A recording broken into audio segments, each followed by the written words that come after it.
Welcome to RealmIQ Sessions, featuring conversations on AI with AI founders, AI leaders, and experts from around the globe, covering the intersection of media, technology, Hollywood, and marketing. Please give us a follow or subscribe. This is our host, Curt. Welcome, everybody. Let's get into it.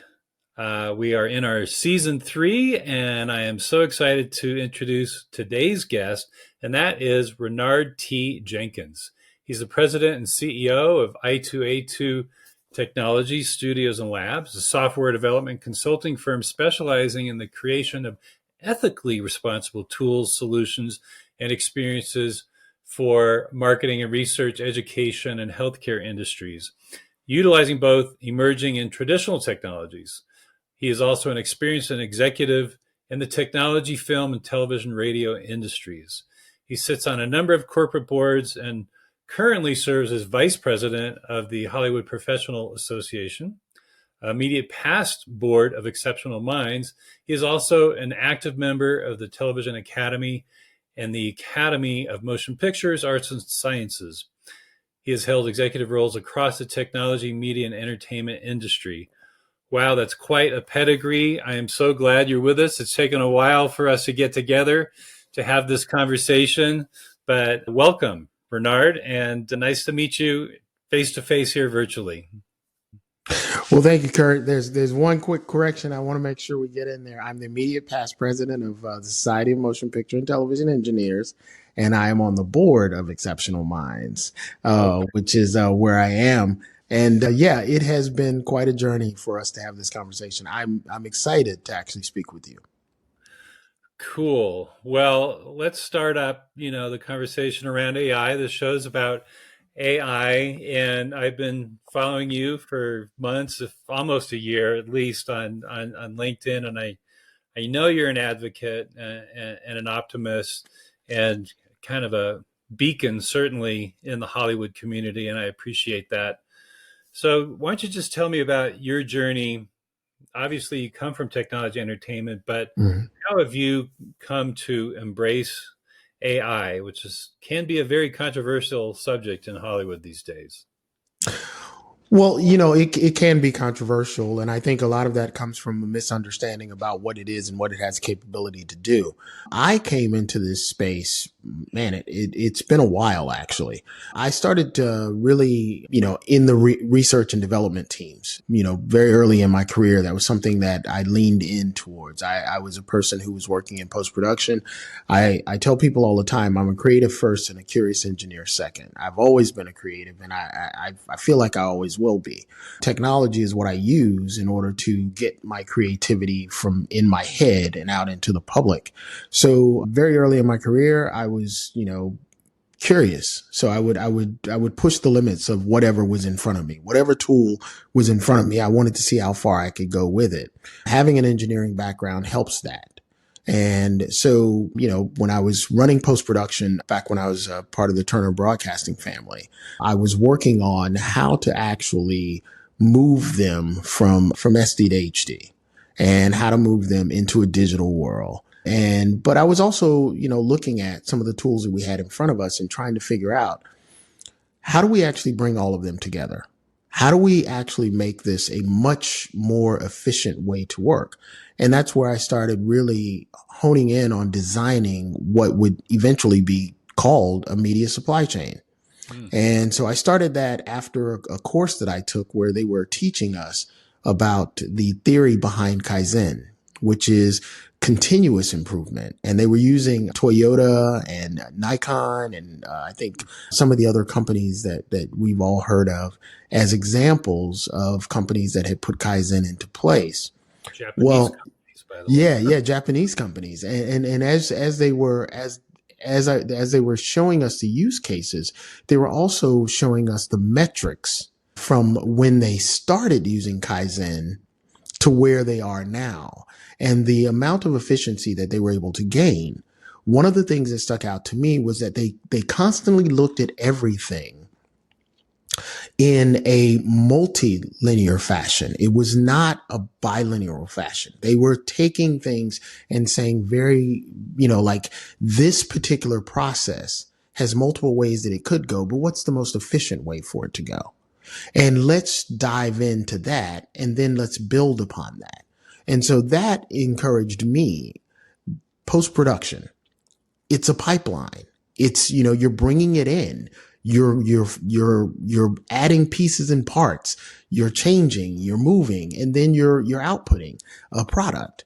And so I started thinking of it that way, and that led me to automation. And once I got into automation, of course, you lean into machine learning. What a lot of people don't realize is that, what we are doing right now is the result of computational power. AI and machine learning and automation and scripting and all of these things, they have been around for decades. And we've been using them, but we just haven't been calling them the same thing that we're calling them now. Right. So for me, it was, all the way back until like 2003, I was already in the space of using machine learning and using automation. Awesome. Well, that's interesting because, people think that AI is new and maybe, 2 years old, which was really the birth of generative AI. Yes. It's a label that is associated with general AI, which includes machine learning and many, many things. Yes.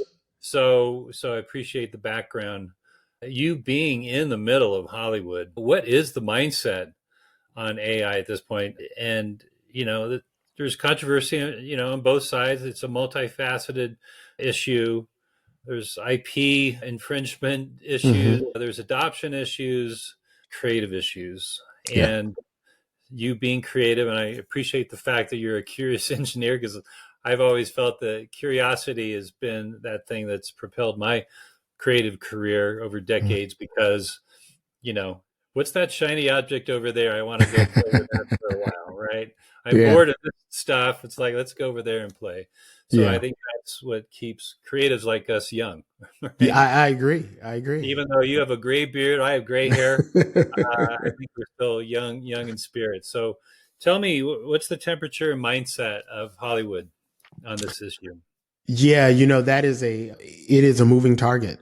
But I will say that, from where we were last year at this time, and I gave a keynote at the TV Academy where I equated our progress with AI to sort of like being a toddler. And we had a lot of opportunity to teach that toddler what to do and what not to do. And we also had people who were looking at the toddler as if it was in the midst of the terrible twos. And I think we have moved in Hollywood a little bit further along. I just spoke at the HPA and I equated it to us being at that tween to teenage space where the tool in itself is extremely powerful and has a mind of its own. However, it still needs guidance. And I think with Hollywood, what we're finally starting to see is that people are starting to embrace the power of the tool. And there is a lot less talk about the tool actually replacing jobs. And there's more talk about the jobs that are being created by these tools.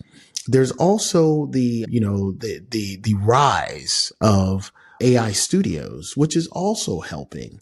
You've got studios like Promise and studios like Staircase that are coming along and showing people that this is a viable tool for creation and not just, someone sitting at a prompt and saying, okay, I want you to output this image or output this image and make it move or something like that. There are controls that are actually being developed now. And that also helps for adoption and integration into existing pipelines. But the big thing is that it's changing the pipelines for production, especially in the world of animation and in the world of VFX.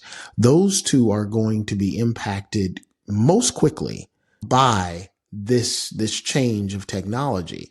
The other area that is being affected both positively and I have to be honest, negatively, is the area in which voice actors dwell right now. There's a lot of work that's going on with voice and trying to get voice to sound as human as possible, trying to get voice to have emotions and things of that nature. And individuals are using those tools to replace voice actors. However, they're not as good as people would want them to be just yet. Yeah. They're getting there. But the key to that is keeping the actor and keeping the human integrated as a part of the process for all of these tools is where Hollywood is looking right now. And I think having that theme is a good thing for the industry. Also leaning in to how to properly use these tools is another part. So we are seeing some adoption. We are seeing a lot of exploration. We are also seeing, people are being a little bit more curious. And, maybe that's the theme of our conversation today, but people are being a little bit more curious.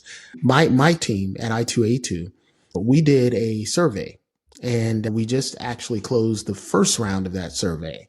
And some of the survey in itself was, we wanted to look at creatives and ask creatives, how are you using AI tools? Right. The majority of the respondents, they were actually using the tools. And we did actually see an uptick in the amount of writers who were using the tools to stimulate ideas, but not to do writing. They were very, very clear about that. In the free space that we offered individuals to give us their opinion, most of the writers were very clear. I can use it to generate an idea, or I can use it to structure an idea. But the bulk of the ideas and the bulk of the writing is coming from me. And then there was also the fear of using these tools and whether or not the information that you're putting in is being used to continue to train the model. Right. Those are the areas. So you do have that balance right now of fear and curiosity. And it's extremely encouraging, I think, when we think about how people can adopt these tools. And it is extremely concerning when you hear individuals who probably don't have the best understanding of how these tools work and what they can actually do, making bold statements about efficiency and thinking of efficiency in the mindset of reducing headcount. Right. Every technology Where they change. go, right? Every technology change has made that promise. They've all made that promise, like, oh, we're going to be able to reduce. But what you find is that in order to keep the quality level of the craft that we have chosen as our career, it's a collaborative effort. And it doesn't just require machines and tools. It requires human beings.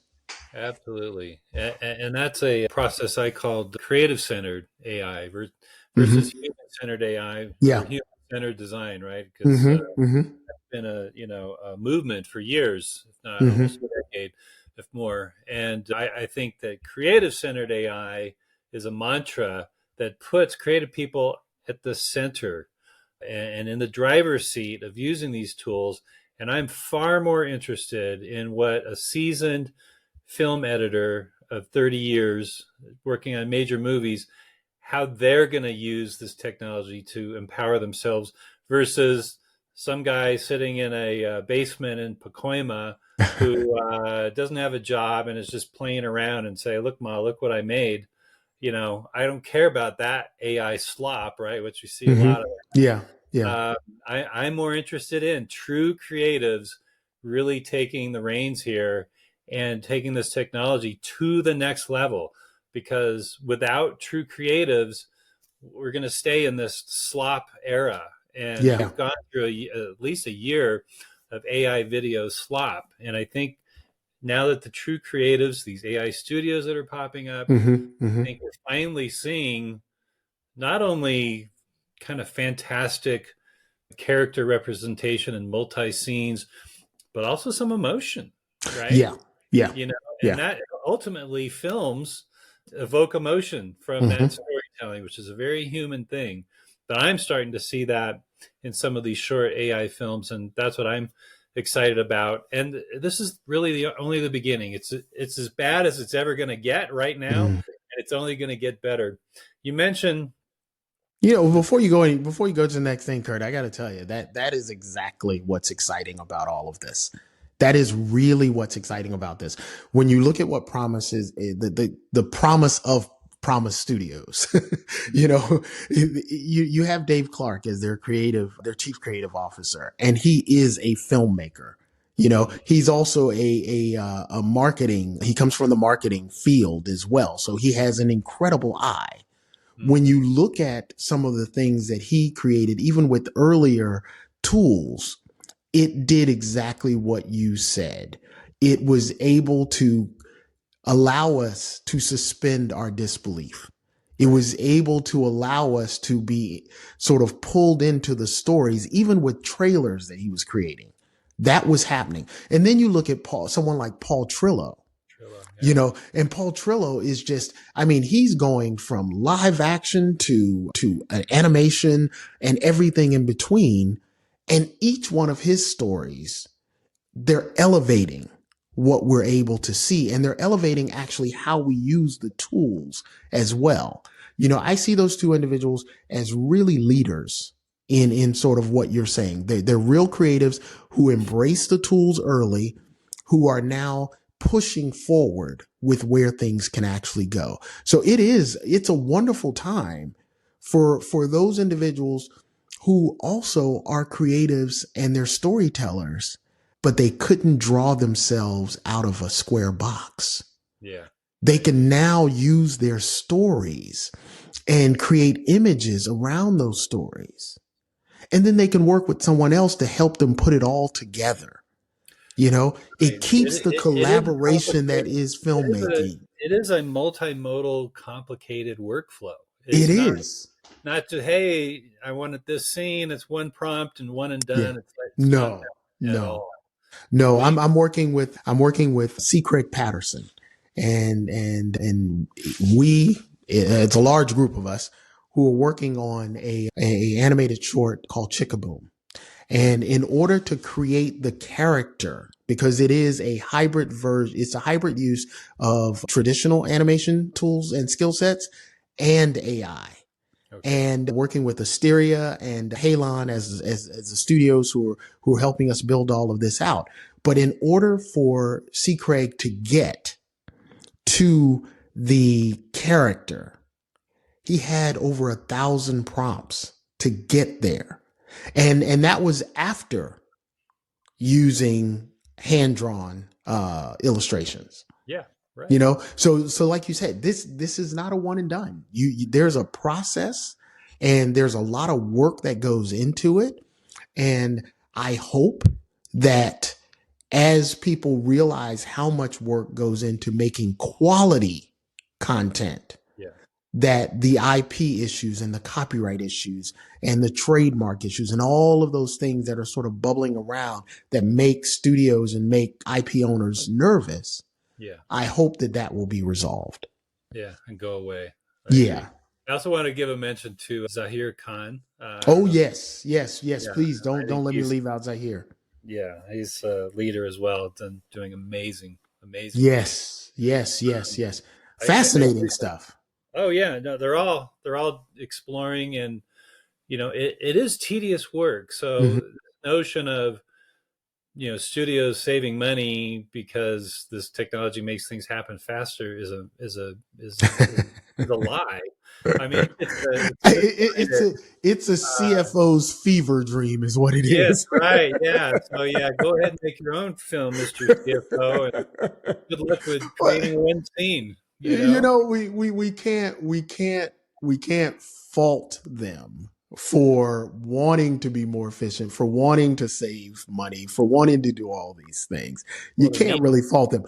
But what you can look at is where they, you know, and I say they in the sense of any individual who thinks that you can cut your way to profitability at any time. It never works. It never has worked. That's not a business model that has been successful. The way you become successful is to create a product that people actually feel they have to have a part of, and create, you know, and for us in the media and entertainment space, create an experience and a world that people feel that they have to be a part of. And when you do that, that is going to be successful. Yeah, I appreciate the fact that you say world, because I think, you know, multi-level storytelling and kind of cross-platform storytelling is ripe for this technology Oh, because yes. a linear movie is an entry point. It's one tentacle of what could be, a whole ecosystem character. Oh, yeah.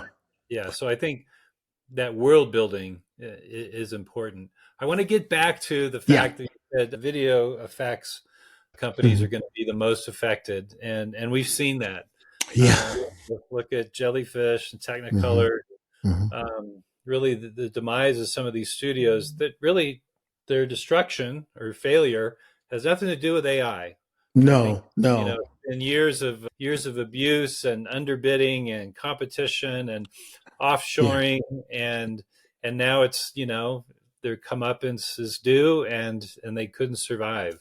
Yeah. Uh, so, what are your thoughts about that industry? And even though there are AI studios popping up, they're not Hmm. positioning themselves as video effects houses that's specialize on, hey, we got 6 scenes for this next movie. That I used to Yeah. work at Digital Domain, and that was like, hey, we got 6 scenes. It's like, okay, you're not doing the whole movie, but okay, 6 scenes, great. Yeah. So what's the future there?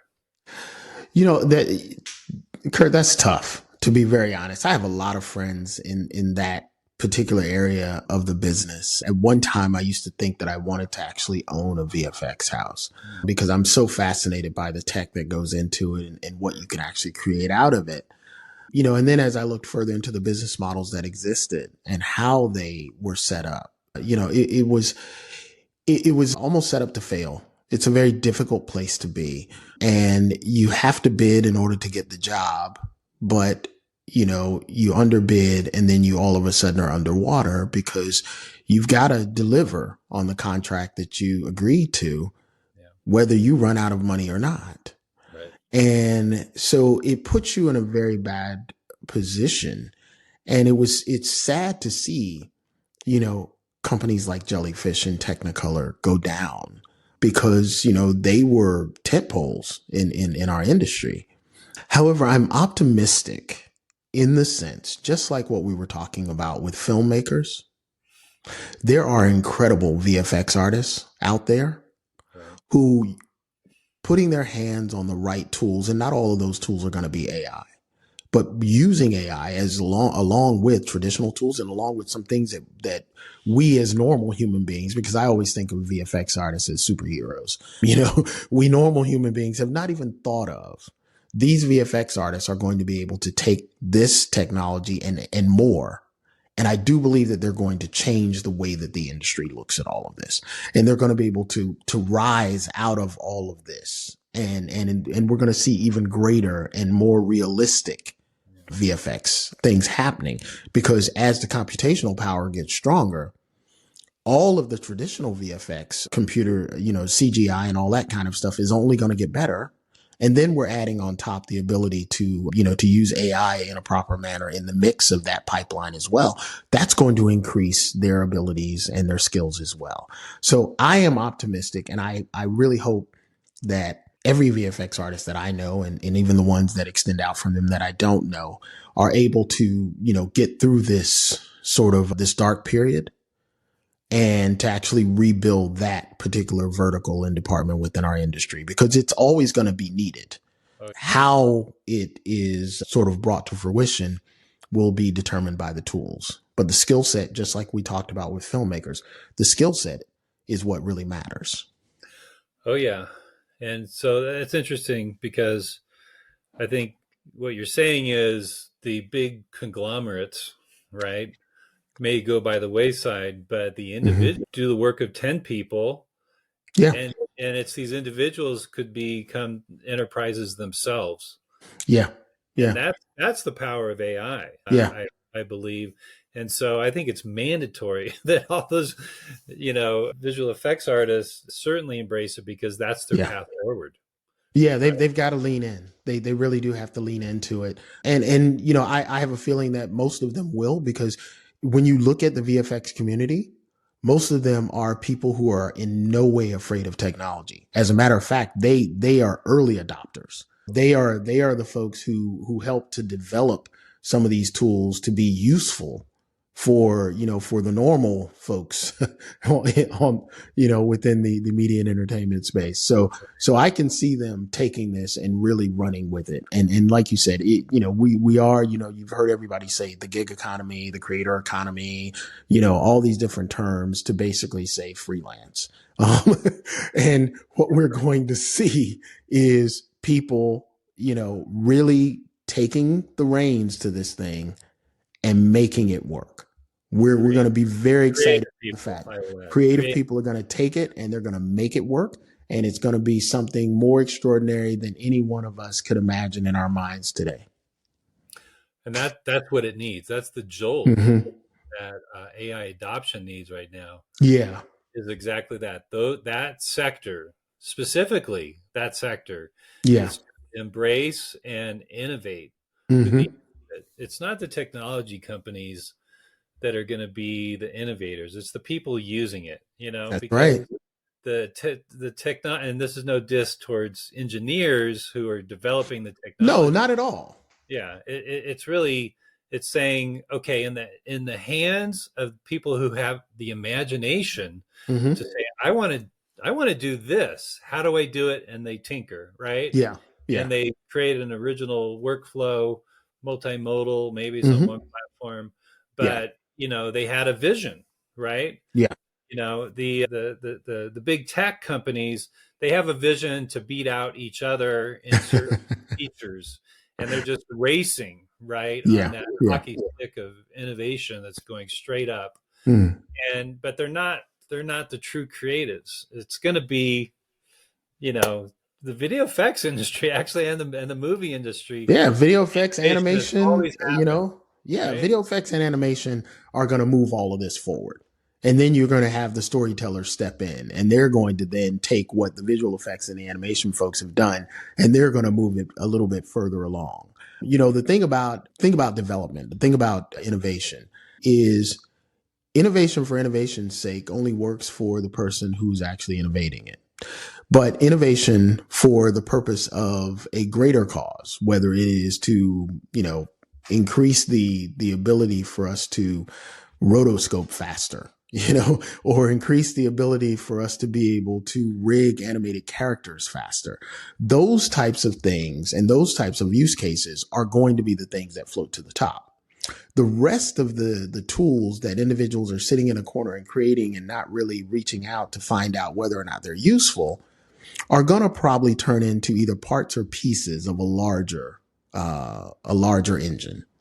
Yeah. So I never like to, I guess the best way to put it is when I'm speaking with my engineering team, what I always tell them is, one, don't get so attached to your baby that no one else can actually help you raise it. And the other thing is really keep in mind that when you are building something, understand who you're building it for. If you are building it for someone in the education space, then we need to make sure that they are part of the process of development and design and determining what the goal and the mission is for it. And we call that inclusive innovation within our company. Okay. And using inclusive innovation, when we work with our customers, that is how we make sure that what we are building is actually what they are asking us to build. But when we're building things for ourselves, we still use inclusive innovation because we want to make sure that it's going to be something that's useful in whichever of the industries we're building it for. We may have a great idea, but it really takes the user to make that idea useful. Yeah, and I love that term, inclusive. Certainly is in a time when the country's facing a crisis in inclusivity. So yeah, I appreciate you keeping that alive in your own way. Yeah. So we've talked about AI studios, and there's a mantra that's going on with certain companies, and even on the marketing side, and they're talking about positioning themselves as AI first, just like mobile first used to be a thing. Yeah. Right? And I have a problem with that, because I think if that's the leading message, then the perception on the other side of whoever's hearing that is, oh, you just do things for cheaper because you're using AI, right? That whole mind. Mm, And so what are your thoughts about, an AI first methodology? If studios are positioning themselves as AI film studios or AI marketing studios, AI production studios, it's all happening. mhm. Is that a race to the bottom, or what, how do you not cheapen your product by saying AI first? Yeah, I thought about this for a while, and I'm so glad that you sent that particular question to me earlier because it gave me a chance to really think it through. And when I was thinking about it, one of the things that I used to say, probably about 4 years ago, I was the person who was telling the industry to stop using the term AI because what we were doing at that time was not AI, it was machine learning. Right. And I kept saying, stop using AI. That is not what we're doing. It's machine learning. It's machine learning. I think what you're seeing right now is more, as you stated, a marketing ploy with people saying AI. I do know that with studios like Staircase and Promise, they are true AI studios because that is what they are doing. They are coming at it from that angle. When I think about traditional studios saying, oh, we're AI forward or we're AI first, I kind of raise an eyebrow because you have 100-year-old workflows within the film industry. And they're 100 years old because they work. Right. And they work well. And they have provided for families for years. And they have provided for studio profits for years. There's no way that any studio is going to just throw all of that out and now say, okay, I'm going to do everything AI. Right. That would be foolish. And that would not only be foolish, that would be financially, just irresponsible because AI is not inexpensive. Right. Okay. So you are going to pay to do this. If you have a process in place that actually works, what you should be looking to do is enhance that as much as you possibly can. So if you want to say, hey, you know what, we're integrating AI products into our pipeline, I can believe that and I can go with that. If you want to say we're leaning in to be a more AI forward thinking company, or we're leaning in to be a more innovative company, I can go with that. Yeah. But I don't believe in putting all of your eggs in one basket, whether it's for AI or whether it's for machine learning, whether it's for deep data, whether it is for, whatever. You have to look at all of your options and what they actually afford you to be able to do and use that as your compass and your way forward. So I think we have a little bit of a marketing spin that's happening right now because, my new washer and dryer, they are AI. I don't know what they're doing, but they're AI. A year ago, they were your smart washer. Exactly. Right? Exactly. Right? So they just changed the nomenclature. Yes. Right. I have yet to figure out what the AI does on the washer and dryer. I'm still reading up on that, but it does something. I don't know if it's sensing how dirty my clothes are or what, but I think you come on, you know how this industry works. Something gets hot, everybody uses it. A few years ago it was blockchain. Oh my God, yeah, let's not even go there. It's never got realized, but maybe through crypto, who knows? Hey, well, you know what? I have to say that from a content distribution standpoint and also from a content auditing standpoint, blockchain actually has found a home in our industry.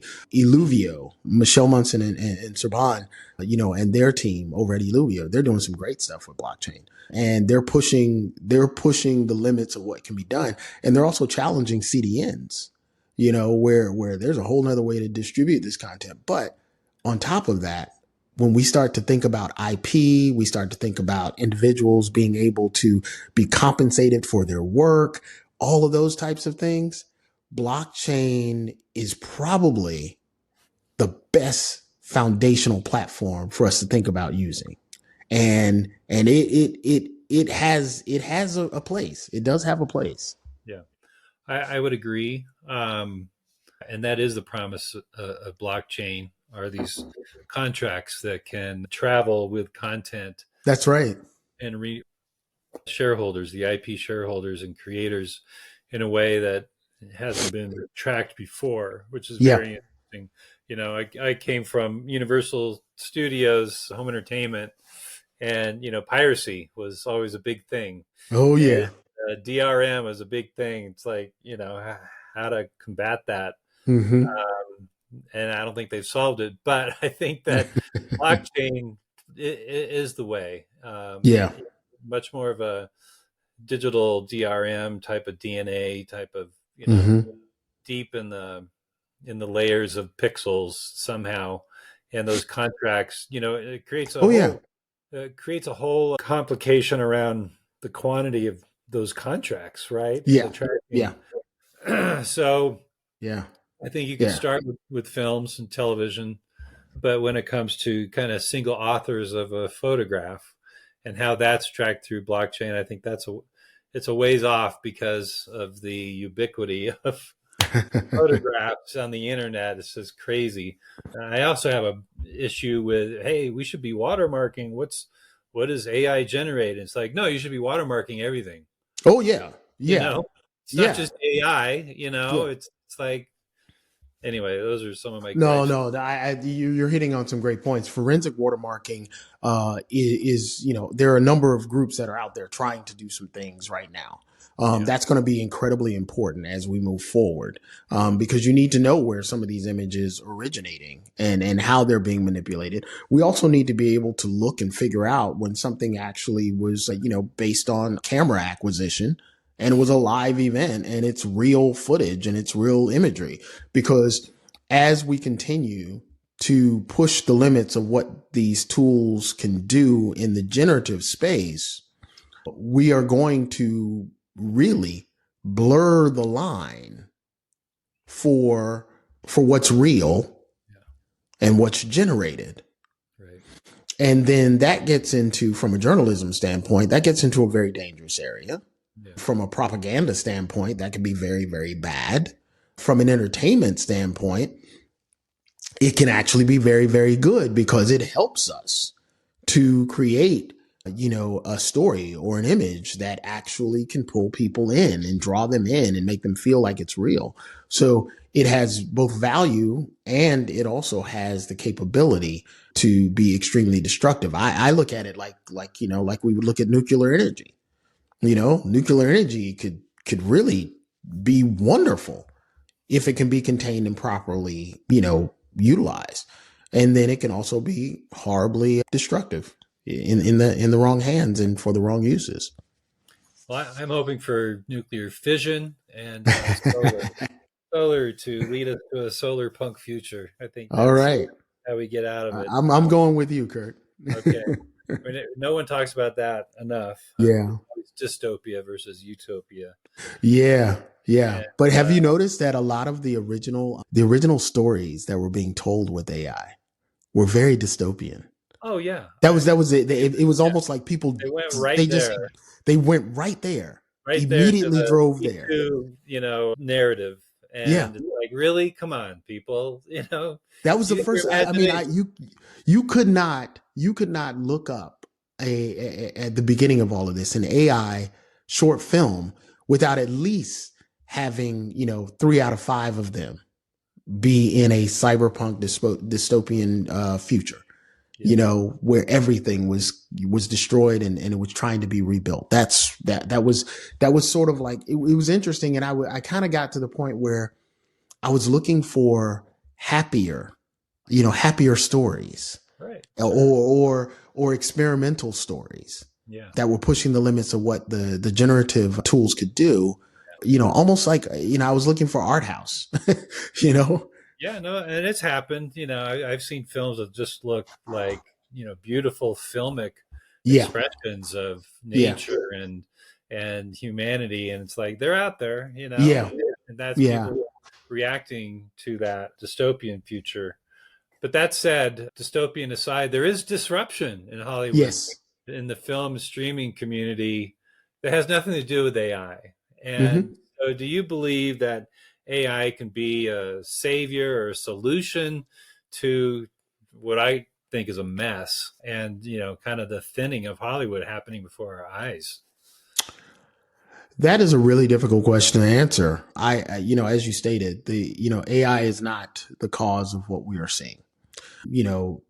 COVID plus the strikes, they caused Hollywood to reassess and essentially go into a mode to have to, if you think of it like the stock market, like a correction.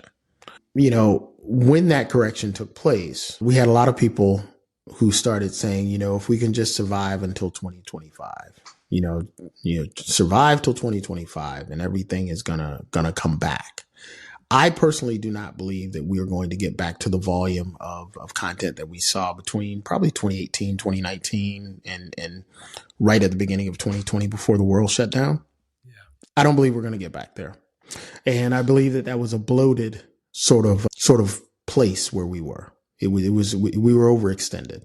So now that the market is contracting, and the industry is contracting and really kind of pulling things back in, I believe that the disruption that we are seeing is part of the natural process. Technology has afforded us to be able to do things in different ways. Mm-hmm.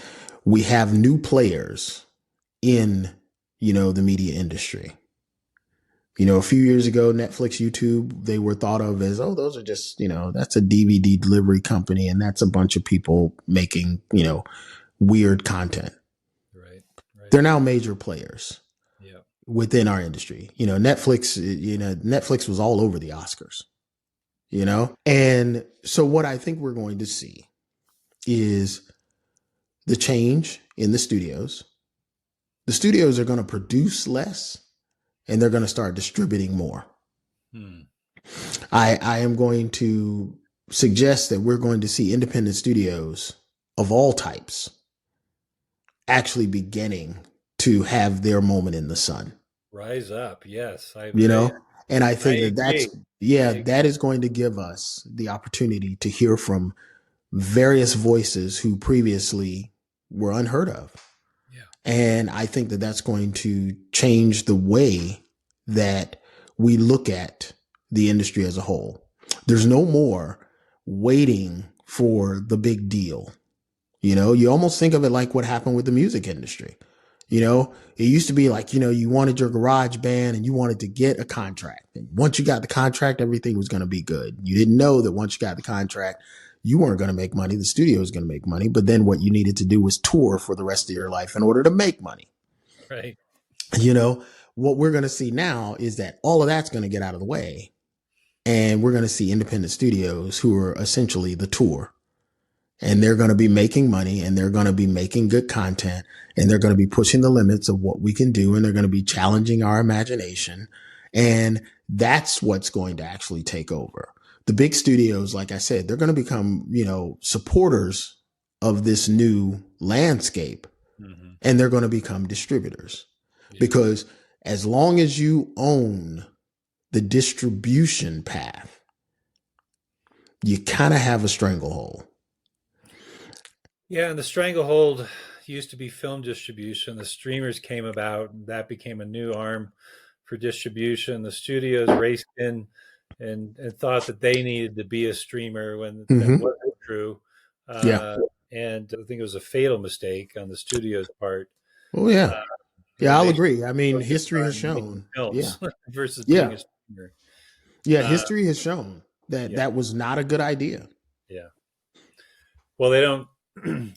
People don't realize the technology as you do that it takes for, a company like Netflix. Yes. To be distributed globally, create content locally, globally. Yeah. And distribute it in a user experience that actually works. That's right. Multiple nations, right? Yeah. That's no easy task. No, it is not. Millions of dollars. And so a studio thinking, oh yeah, no, we just like make a little interface and, use AWS and serve up some videos, right, of our movies. Like, yeah, no. I mean, And look, even AWS realizes how difficult it is, which is why they continue to innovate with Prime. They know how difficult it is. Netflix knows how difficult it is. And what I think is really interesting is that Netflix knows how difficult it is. And then on the back end, they offer up their technology and what they're doing behind the scenes for free. They tell you what they're doing. They're not, from an innovation standpoint, they're not four-walled. They are developing things. They're pushing the limits of where things go. And then they're sharing it with the industry in hopes to make things better. Yeah. And when we talk about where a lot of the people who came in late attempting to create a net, I think that was once again sort of the desire to control and the desire to be the gatekeeper and the desire to keep a stranglehold. Yeah. And that's not possible in the world today. No, it's not. So you have to rethink your business model. You really have to think about, where am I going to take this large studio and how am I going to turn this ship so that it can be profitable? Now, as we know, most of the studios, I mean, if you just look at the amount of money that's going in and going out, most of them are profitable. How profitable? That's another question. Mm-hmm. And I think part of why we're seeing the contraction. Hollywood's funny money. Yes. And black money, right? Yes. It can. It is a wonderful lesson in creative accounting. Yeah, right. And there is no back end.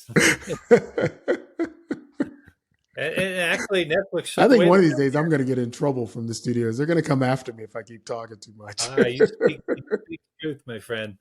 The last thing I want to mention is I appreciate the efforts and evangelism and advocacy that you're doing for AI in the Hollywood community, and please keep that up. And I want to give you some time to promote what you're doing and where people can find you and work with you, and what are your next speeches where they might be. You're very kind. I will say that I'll be speaking at the Seattle AI Film Festival, March 29th and 30th. And I will be speaking at Afro Animation in LA, April, I think it's April 3rd through the 5th. And then I'll be speaking at NAB in Las Vegas, April 5th through, I think, the 9th at some point, so yeah, there's that. But on top of everything else, my company, I2A2 Technologies Studios and Labs, we are in the midst of developing 2 animated, what we hope to be series, and we'll be pitching those. But we're also building some really cool software to help people on the marketing and research side with content engagement. And it uses neuroscience and biometrics as well as artificial intelligence and traditional tools for content engagement. We want to take people as deep as they possibly can go right now with the technology that's possible to understand how individuals connect with content, how they engage with things like that. And if they're on the ed tech side, how do they engage with their students, and how do students actually engage with their curriculum? So if anybody is ready to come and they have an idea that they want to develop, we help develop what you're doing. We help you design it. We help you implement it. We can build, as my head of engineering says, we can build anything. So we are here to help our industry, and we want to do what we can to keep our industry alive. There you go. That's a great mission. So thank you, Renard T. Jenkins. And thanks to all of you for tuning in, and catch more of our RealmIQ sessions on your favorite podcast platforms. And please follow and smash that subscribe button. You can also follow us on TikTok, LinkedIn, and now Blue Sky. So thanks again. We're going to have you back for sure because we want to catch up with all that you're doing. Thanks so much. Thank you, Curt. It's been a pleasure.